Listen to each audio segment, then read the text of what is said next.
প্রিয় দর্শক, আসসালামু আলাইকুম। আপনারা শুনছেন এবং অনেক মানুষই জানেন যে জালকাঠি গাবখান ব্রিজের সামনে যে টোল প্লাজা, সেই টোল প্লাজার সামনে যে দুর্ঘটনাটি হয়েছে সেই ফুটেজটা আপনাদের কাছে ভিডিওর মাধ্যমে তুলে ধরেছি। আসলে এই ফুটেজটা তুলে ধরা হয়েছে সিসি ক্যামেরা দুই সাইডে ছিল।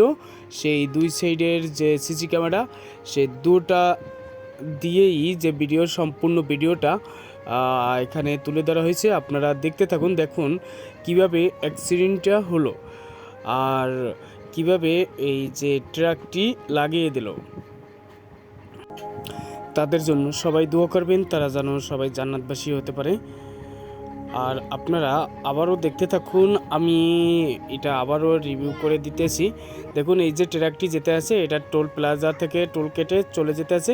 তারপরে মাইক্রো ছিল, মাইক্রোর পিছনেই কিন্তু মিশুক গাড়ি। এই দেখেন ট্রাকটি আস্তে আস্তে এই যে দিল, দেখুন কিভাবে অ্যাক্সিডেন্টটা ঘটে গেল আর চোখের সামনেই কয়েক সেকেন্ডের ভিতরে।